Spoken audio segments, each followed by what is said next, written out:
It's Lance 27 Night. Today we're going over the Envoy.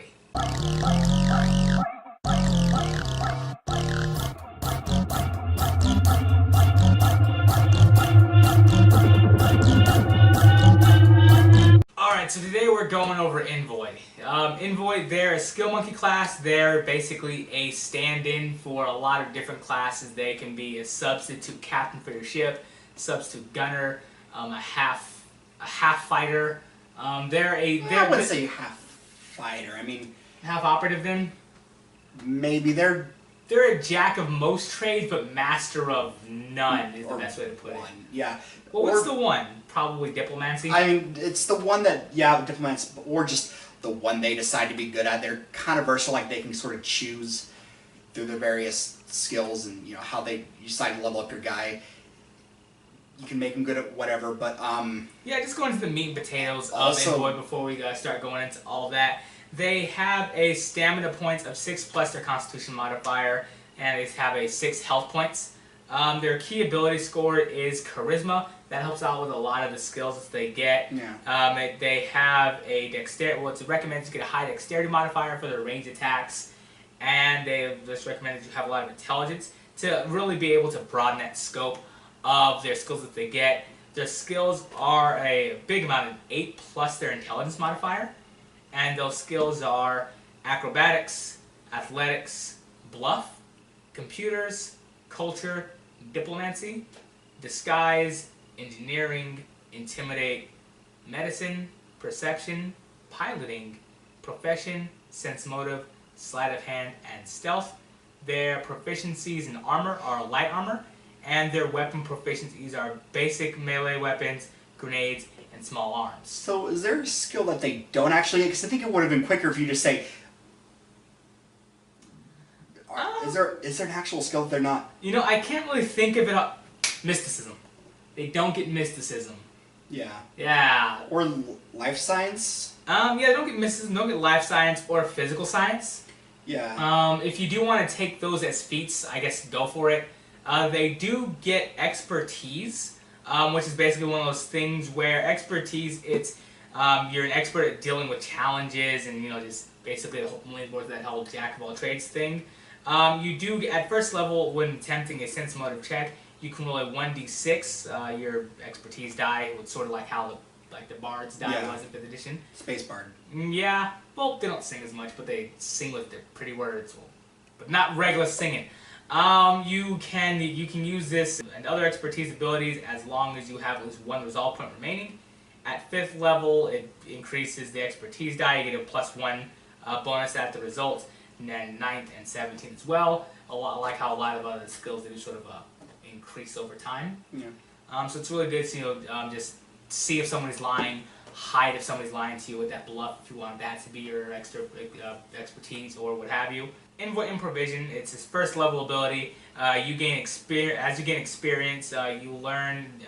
You basically learn these little improvisions you can do to give yourself like temporary sort of bonuses, like sort of like their general intrinsic luck that you would get. Yeah, they're cool little abilities. Like some things, you just have someone like dodge something. So kind of like Ash in Pokemon when, you know, it's like Pikachu dodge. You know, Pikachu's gonna be like, well, you know, yeah, I was totally gonna get, you know, just the shit punched out of me by that Machamp, but yeah, guess I'll dodge that sweet ass karate chop he's throwing at me. Yeah, but it's really focusing on it, and a lot of this one it's using basically your actions to do one of these things. Some of them are pretty cool. Some things like don't quit, which basically is tell an ally, hey, stop being so weak and all that stuff, and you know, until the start of your next turn, until they ignore a status effect. Yeah, they ignore a status effect. Some of them like get them. They can improve like certain attacks against one specific ally. Yeah. Things like that. How would if you were an Envoy, what role would you play on the starship or part of the team? Honestly, it's one of those things where at character creation or if you're joining a group, just sort of ask, hey, just sort of figure out, hey, what you don't have. So I feel as long as it's not, oh, we need a fighter or we need a healer or like someone who knows mysticism or a necromancer. When do you ever really need a necromancer? All damn day? Psych!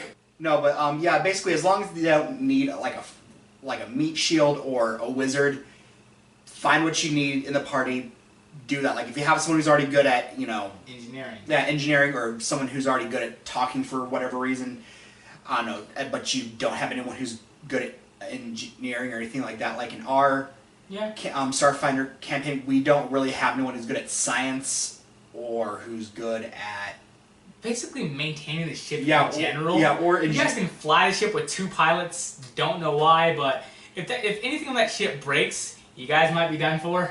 Yeah, let's have to just be like, well, I guess we're getting a whole new ship. Yeah, a lot of times the engineer, obviously, they would make a great captain. But another way that I find that would be neat to have an engineer is a. No, we're keeping my up. Nope. Alright. Another good place to put an Envoy, except for just a replacement to whatever, would be a nice sort of a thief-ish character. Possibly, yeah. That's one thing. Like they're really versatile. Star-Lord, I think, would be a decent Envoy.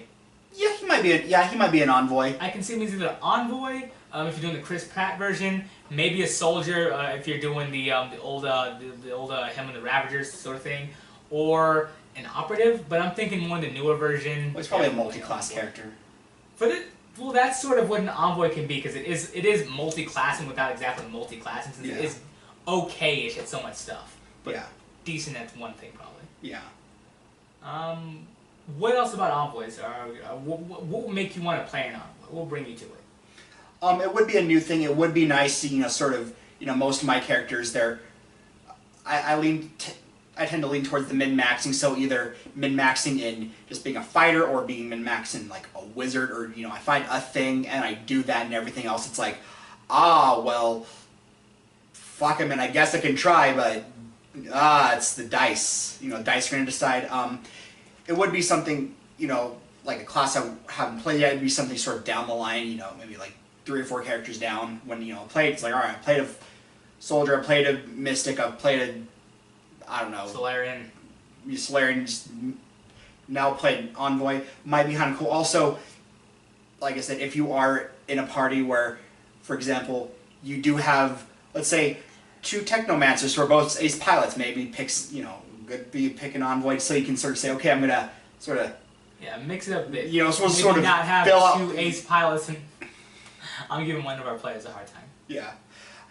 No, just they're a good balance. So if there's any area that your party is lacking in, pick an Envoy, and you can build it sort of towards that. Yeah. Let's talk about. We spoke briefly, mentioned a couple of these exploits. I'm not going to go over them all because they are on starting at page 62 of the core rulebook. Read them; they're all pretty cool.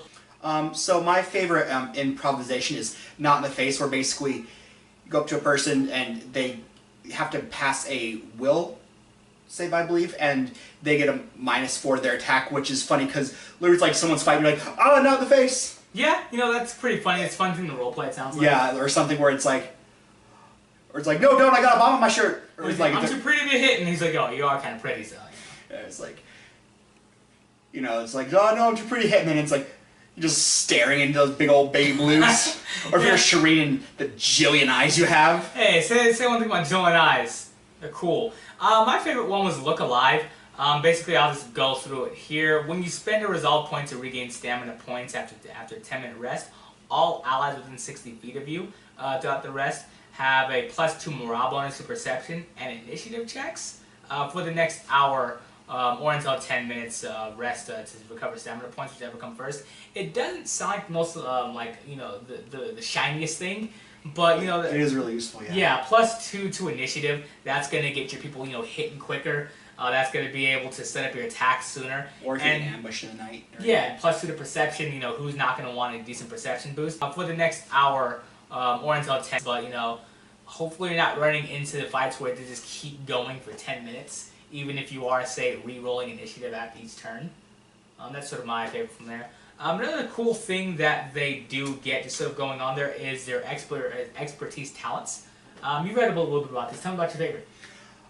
So my favorite is Engineering Adept, and basically what it does is, so when you're making these skill checks, again, it shows how versatile these guys can be.